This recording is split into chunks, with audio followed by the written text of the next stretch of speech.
Podcast Nation, welcome back. And we are extremely blessed to be in the presence of Dr. Naidoo, who is an author, award-winning, I want to say change maker in the landscape of mental health. It's incredible the work you've done in terms of, and I want to first ask you that intersection with nutrition and mental health. How did you land there? Like, it's not intuitive to most people. It's not intuitive at all. Thank you for this kind invitation and the introduction. So, it started off with my childhood. I have a lot of accolades behind my name, but I was a preschool dropout.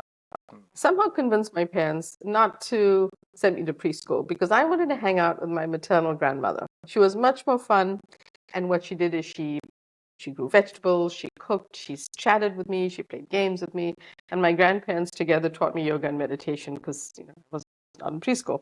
So I think that what was the biggest appeal is the food that she cooked. She would work with spices and fresh vegetables and different foods.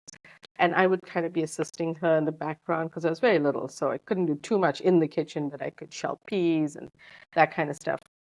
But I didn't realize how formative that was in my impression of food, healthy eating, feeling good, eating in community, living, having like an extended family. At the end of the day, my parents would pick me up. My mom was in medical school. She's a double boarded physician, now retired. So those things in my life really carried forward.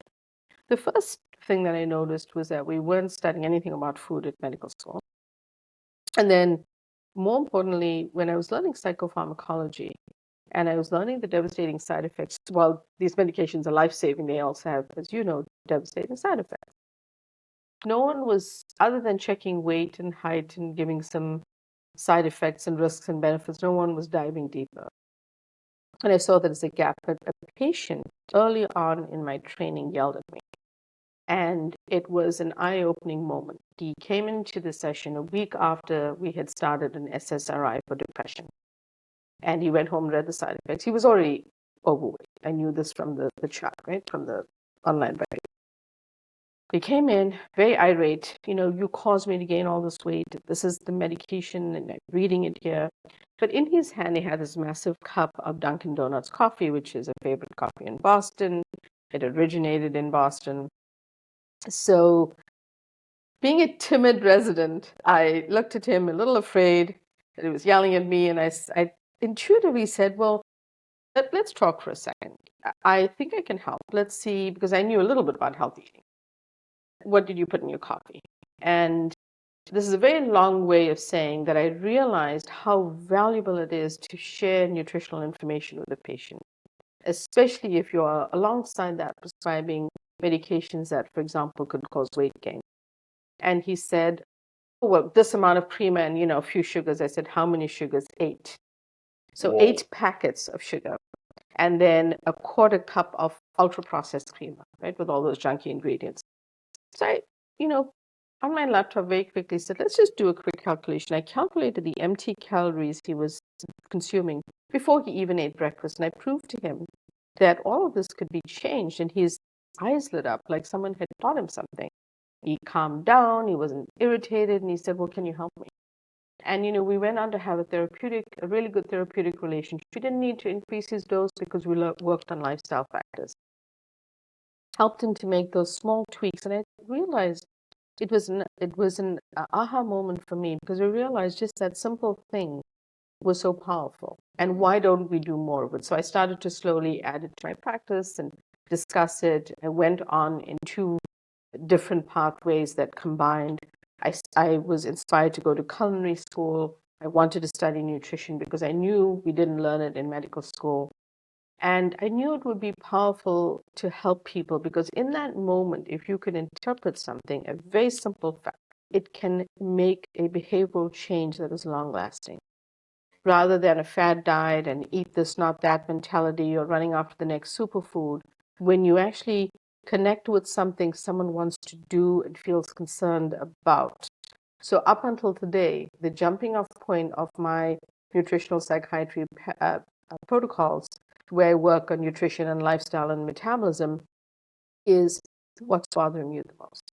Yes, I know you're anxious, But in the food aspect of thing, or maybe exercise, or maybe what you're consuming, what you're drinking, what's bothering you the most of all those things? Just name one thing. And that's always jumping off point. Oh my God. Like I I'm sorry, that was a very long answer. no, this is very, but it's very, there's so many gems in here. Because I mean, I don't know how you feel when it comes to personalization. I feel like is not as robust. Like we don't always approach things like from a personalization We perspective. should, but and we try to, but it's not as robust as it should be. And I feel that that's a very key piece of what I try trying to meet the person where they're But yeah, this is why I think this is so wonderful, and also focusing on the one thing, right? Like at least at. Right. as a jump off point, as opposed to It's typically, too much. yeah, typically we'll hand the patients 9 pamphlets, go work on this, and that.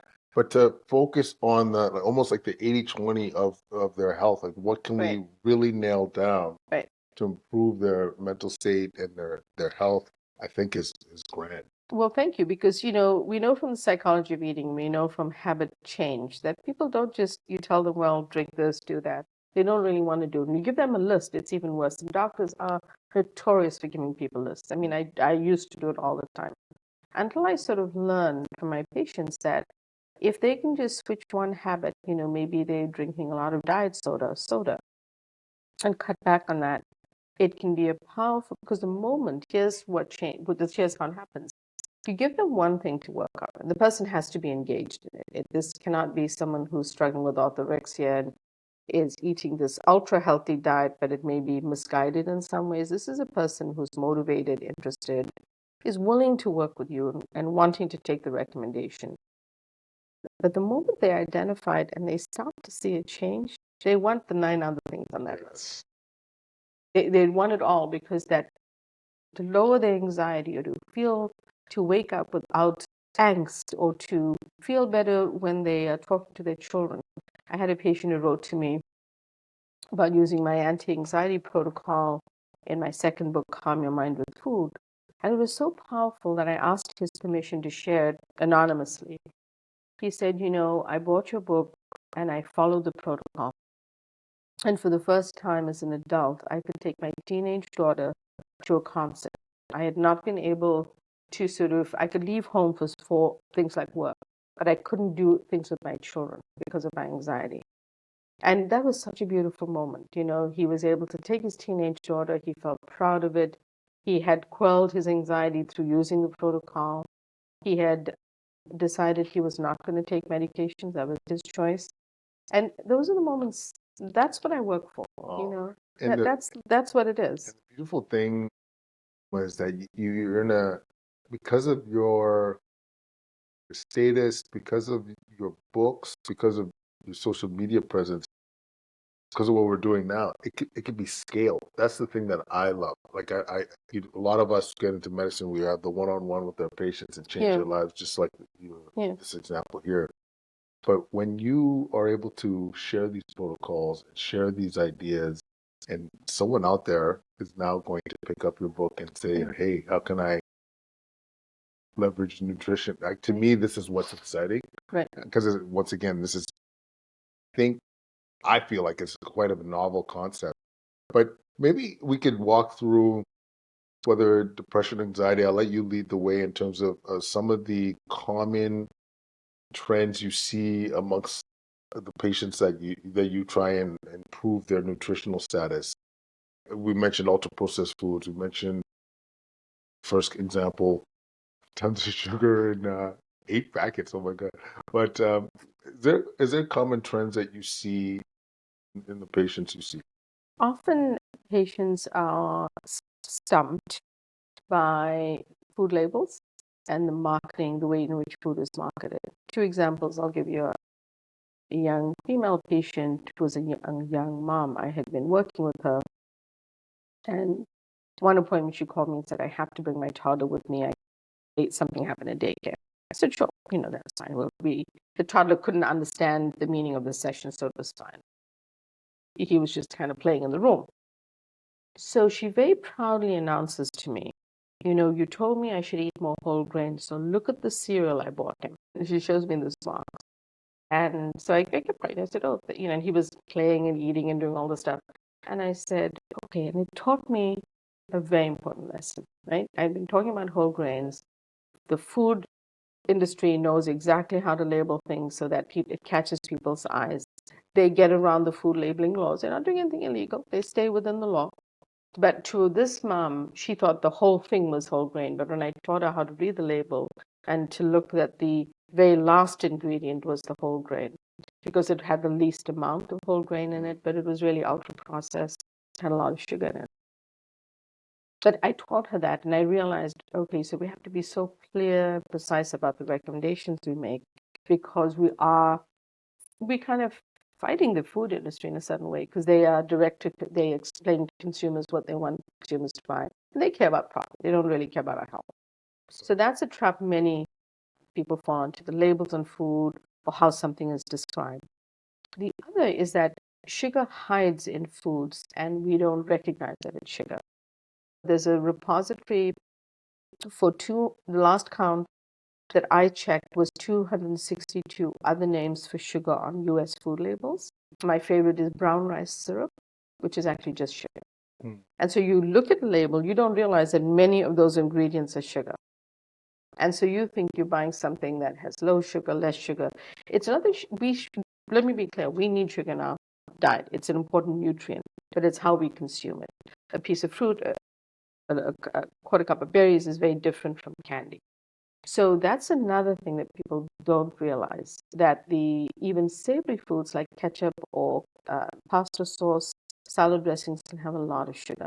They teach them that 4 grams of sugar is roughly 1 teaspoon, and then they can calculate, like the 8 teaspoons of sugar, how much sugar is in something. So all I'm asking them to do is cut back on it. Or now they actually ketchups which don't have sugar. Yeah. So you can look for these products. And just to make it black and white, what do you see with the excess consumption on mental health? When people are struggling with depression and anxiety, that's an additional barrier they have to face before they can make healthy choices. So often, if someone is trapped, feeling so anxious that they're working from home, but they can't even leave home, they're ordering food and they're not making. No one's ordering a salad and broccoli. Let's face it, on an app. No one that I know is ordering salad and broccoli. Or baked chicken. So that's one thing, is that when they're not feeling good, they're not necessarily making healthy choices. But the other piece is when they're so depressed, they cannot even get out of bed. They also not exercising. They may or may be eating. Depression can be increased appetite or decreased depending on the type. So you really have to carefully assess that. And you also have to be careful that if someone is very severely ill, they may need more acute treatment, like in an emergency room, urgent care appointment. They may need, admission to hospital, depending. So food can always be a tool, but it may not be the first step in those situations. But they often fall into these traps unwittingly, not without realizing. Absolutely. And where do you sit with some of the disturbances relating to metabolic health? I think it's really key. We're understanding that it's one of the things that, the triad of the work has expanded to be nutritional, psychiatry, lifestyle, as well as metabolic. So it's sort of the interface of all of these factors.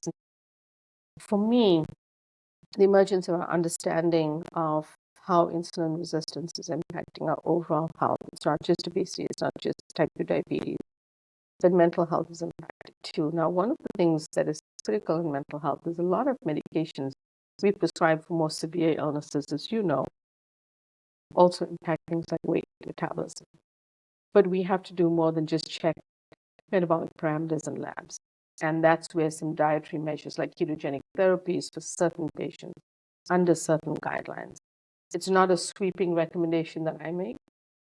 And here's why. I consider it a therapy that can, a dietary therapy, a nutritional therapy that can be used in certain situations. But if I were to see a patient like I did early in my residency at a community group home or residential center in Massachusetts, they're getting sliced white bread and peanut butter because it's provided to them. They can't make a choice about healthy vegetables and meat, for example. So it's a very specific recommendation with the right situation, but it is valid and it's getting a lot of good research behind it, but it's not the only one. Absolutely. Yeah. I like the idea of having several tools in your arsenal to be able to address, I mean, the mental health crisis that we have. And I think there's one of the take homes too is like there's a place for many of these things. Like it's not an absolute, there's no room for meds, there's no room for nutrition. At times it's going to be complementary. And I think that's an important point because I think a lot of, in terms of when you see in social media, they try and put things, frame things as a black and white. As a black and white, yeah, because those gain traction.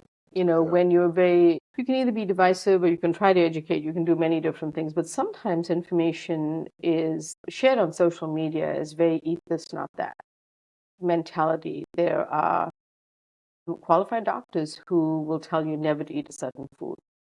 or And I think that never is a very strong word because when you say that to people and they're eating it, A, you're judging them and they feel bad. B, they don't know what to do. You've got to sort of package that with some information about how they can consume it or what the alternatives are. And that's where I feel now, do they gain a ton of followers and traction and probably sell books and all that good stuff? Yeah, I'm sure they do. But I think each person has to decide for themselves how they're going to share the knowledge. So when it comes to some of your advice and your principles when it comes to how to eat. So we've talked about what to eliminate. What do you often recommend in terms of approach in general? Like, is it whole foods? Is it vegetable Right. focused? Right. Where do you sit? So I adapt any person's diet to a healthier norm, as healthier and as a little bit as I can move them along a continuum so that they are over time improving how they eat.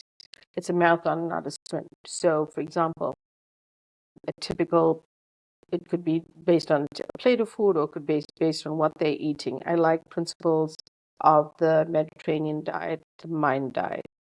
In certain instances, because the way that I integrate ketogenic therapies is I'm always careful about what carbohydrate sources to use. Mhm. So I'm trying to encourage people towards healthy whole grains, but the actual grain versus some processed version of it. Also, the portion control for that becomes important and the glycemic index.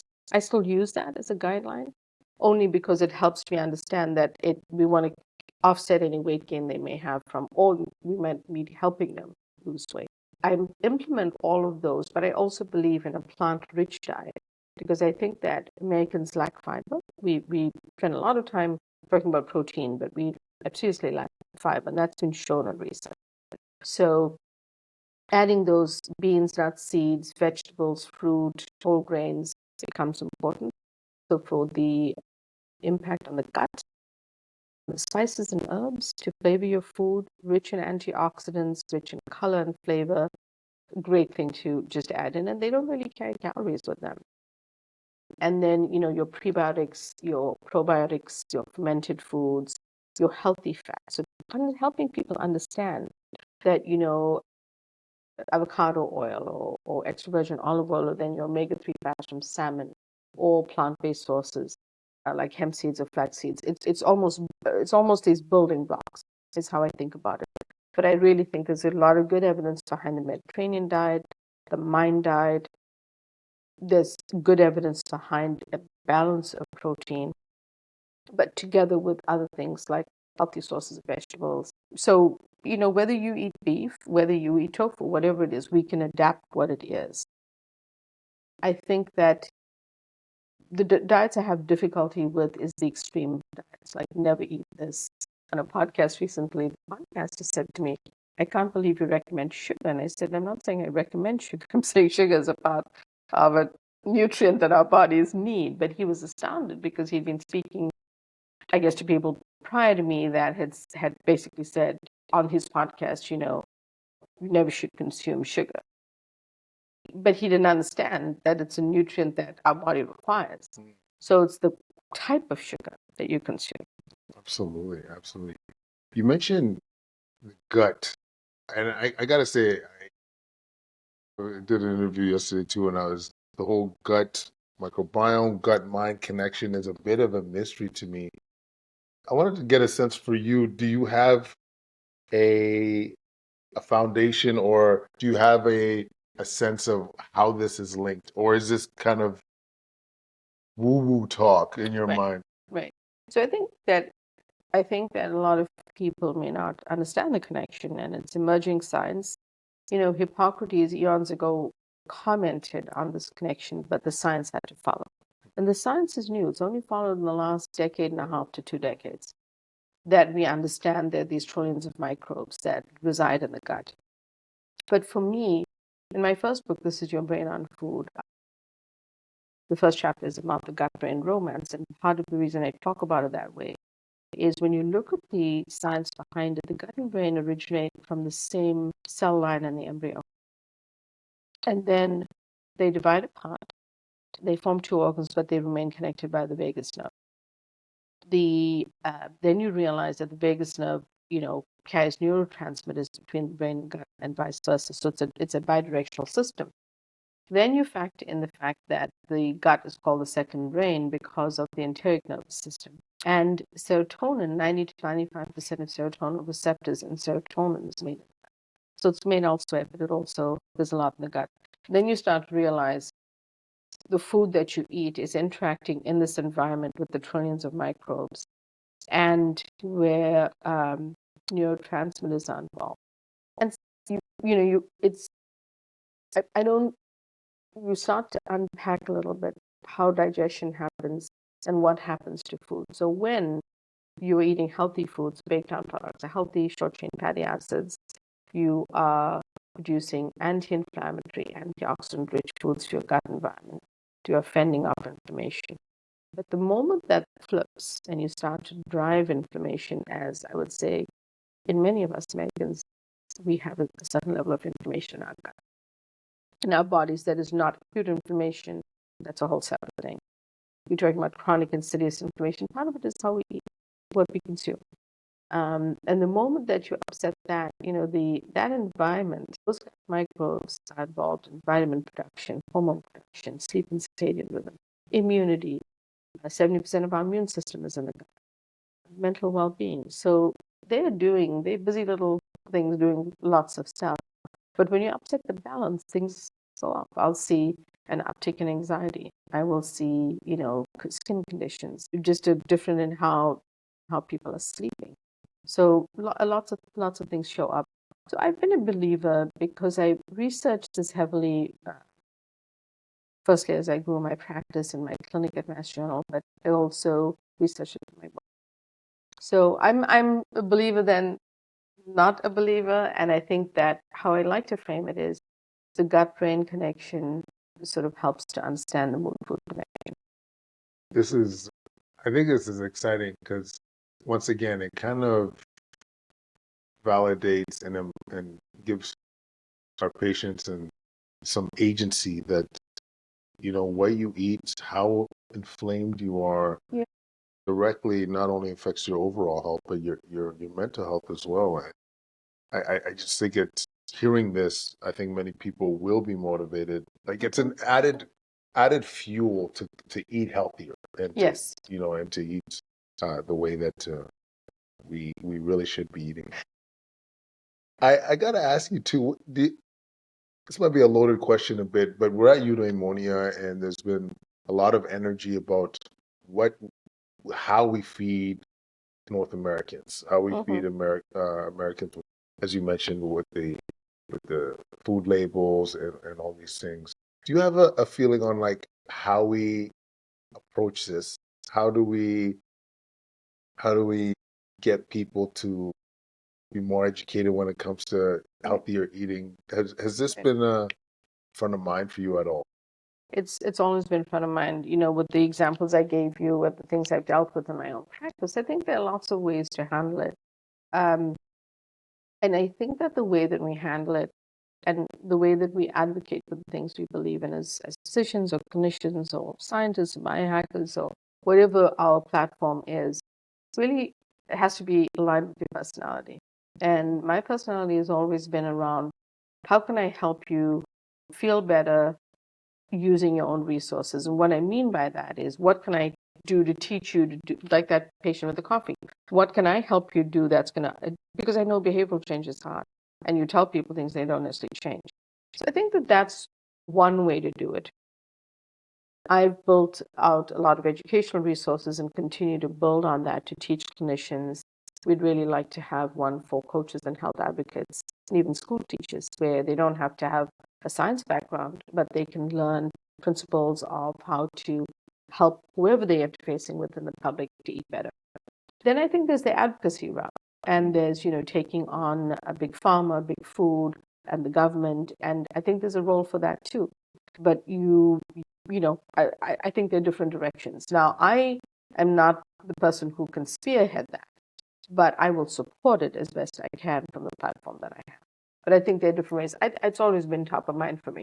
Oh, It's super important. and I mean, I think I'll give that question knowing the work that you do is been key to this. It's like the educational side, the book, the social media, and I think my personal opinion, it all helps move the needle a bit. Exactly. Everyone has to do their part, and it's an interesting question you asked me, okay, because I feel like I've had to really face myself.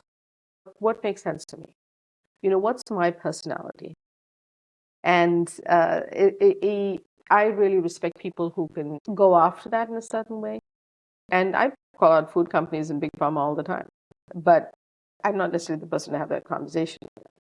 I also happen to know that, very powerful people have been in positions in this country within government, and they've made very good efforts towards nutrition that have been long lasting, but they've been inhibited at a certain point from moving forward because of food lobbyists, the way that the food industry works, the way that pharmaceutical industry works. They have a ton of money behind it. So for me, I can educate more patients, more people, more consumers, more kids, who will listen and care about what they're eating now, much more. And so for me, that's where I can impart power to people. You mentioned kids, and I think I told you earlier on, I have 3 sons, and I haven't seen, and I don't know if this is a diagnosis thing or an awareness thing, but I haven't seen as many kids with a diagnosis of ADHD in my life. Or autism, that's the other one. Or autism, like something's off. In my opinion, something's off, and I know it. I'm not starting conspiracies. If you compare to, say, when we were in medical school, yes, it's like every time you turn around, a child, a friend, a family member's child, or someone you know of, or is given this diagnosis, and it's become rampant. Absolutely, and my spidey sense, without any foundation, but just my intuitive self, tells me this is related to how we eat. And so I'm curious, either your opinion or what you've seen help when it comes to ADHD or any mental health disorders we see in our children. Yeah, I'm curious to hear your thoughts. I think I do feel like food is foundational, and I think I think we have to reverse engineer it and sort of think to ourselves, well, how did we get here? And I think food is definitely up there as one of the offending agents, let's say. The way that we feed our children is critical to how their brains develop. And we know, because of neuroplasticity, that there's the opportunity to impact change. Even in a child, like there were studies of children who are malnourished, and when you move them toward a whole foods diet of real food, their scores on attention improved and things like that. So we know that we can correct that. So if children at this point in a family are just not eating that healthy, how can we help them change? We know we can improve their brain. We know we can improve those things. Compared to when I was in training, there is such an abundance of these conditions and so many pharmaceuticals that are being prescribed to very young children. And this is deeply concerning to me, scary. because do they really need that? Is there anything else we can do? Now, I'm not saying it's not hard for a parent who's dealing with a child who has a behavioral disorder, or cannot focus. I'm not saying that, you shouldn't go that route, but I'm just saying it concerns me if you take a step back. What else can we do? And, the food system, helping parents understand how to feed their kids because they're busy. Like, what can they do that's better than what's available to them right now? It's funny. There was, I was asked once, like, what is the one food I don't buy? Now, except for one cereal company that I have actually found, and I really respect because they're trying to do the right thing. Cereals are often breakfast food that are just not a healthy choice. And so, yeah, I agree wholeheartedly that there's something that has shifted, and I think collectively we just got to think about it's the more incentive to think about how we feed our children. Like everything is packaged, everything is ultra processed. I Yeah. mean, And it's convenient. It's so convenient. Let's face convenient. it, we're so busy. It's so easy to get those things. But, I think that if we can move away from some cutback or look at the actual packaging, there are some companies that are trying to do the right thing, trying to make it healthier. It's in a package, it's a little bit better. It's a bit more thoughtful. And then what are the whole foods? What about the fruit, the bananas, the piece of cheese, whatever else that's actual food that's a snack.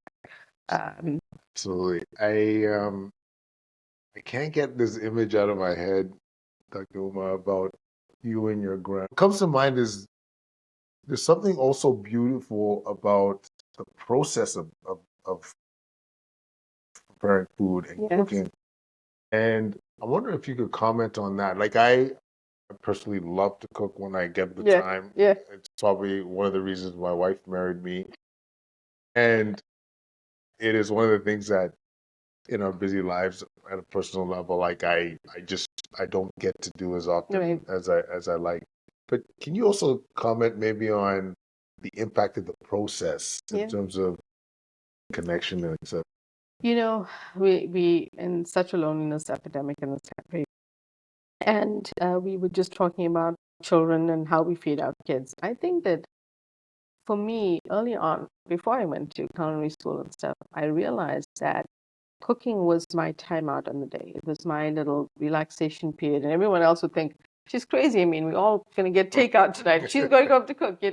I was that person. But that for me was my stress relief. Either, getting the vegetables prepared or whatever proteins I was using, trying out new spices, trying out a new recipe. I would actually search out new recipes because, believe it or not, I didn't cook as a kid.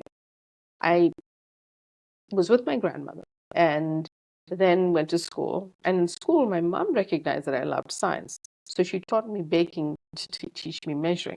And she was very smart. So she would put the cakes in the oven or whatever it was, but I learned to measure and actually ended up being a very good baker. But I grew up in a family where my mother, my grandmother, my aunts, my older cousins cooked. So I kind of tasted food. I was always in the kitchen.